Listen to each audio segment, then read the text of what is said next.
Do you ever walk down the street and see people all around? Have you ever considered that each passerby has their own story, their own destination, and their own set of problems? Each person is dreaming or feeling something. In the vast sea of humanity, you are just one individual among millions. This feeling is known as sonder. Sonder is the realization that each random passerby is living a life as vivid and complex as your own, populated with their own ambitions, friends, routines, worries, and inherited craziness. It makes us ponder, where are all these people going? Are they heading home to their families, or are they going to work? But what if none of these is true?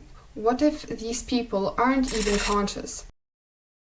Imagine approaching a person, like the family father, and asking, "Prove that you are conscious." He might respond with, "Consciousness is inherently subjective, so it's challenging to provide direct proof to someone else. However, I can describe my experiences, which are typical indicators of consciousness. For example, I can tell you about whatsoever." Well, this response came from ChatGPT, an entity without consciousness. Alright, now that we have established that proving consciousness isn't that easy, let's talk about it. Solipsism, the philosophy that the self is all that can be known to exist. According to Solipsism, we cannot definitely prove that anything beyond our mind exists. One reason for this is that our perception of reality is limited by our senses. For instance, our senses can only detect a small portion of the electromagnetic spectrum. We are aware of visible light, which is a small bit that has color on the screen. But there are also frequencies like gamma rays, X-rays, ultraviolet lights, and then there is the tiny little thing that we can see, visible light. Then we have infrared and various radio waves that we cannot perceive. Our sensory limitations shape our understanding of the world. Moreover, our brain can deceive us. Take the checker shadow illusion, for example.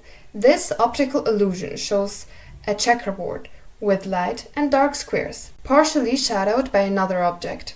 If we zoom in a bit and ignore these two bars, just look at the tile A. We can see that it has the same color as the tile below it. Same with B. If we now look at the bars again, we can see that A and B have the same color. Have you ever had a dream, Neo, that you were so sure was real? What if you were unable to wake from that dream? How would you know the difference between the dream world and the real world? Have you ever had a dream so vivid that it felt real? Well, one of the most known stories of this ancient text, Zhuangzi, is about this man called Zhuangzi, who dreamed he was a butterfly. When he woke up, he was unsure whether he was Zhuangzi dreaming of being a butterfly or a butterfly dreaming of being Zhuangzi. And what if neither of them are real?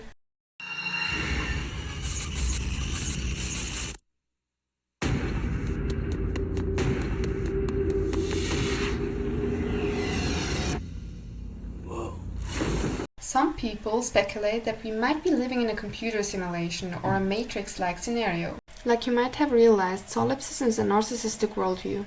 It can make you question whether anyone else really matters, since it suggests that only your own mind is real. This way of thinking can lead into ignoring your responsibilities to others and dismissing the importance of treating people with respect. So don't get too deep into it. But if you're eager to explore other types of knowledge, make sure to like and subscribe.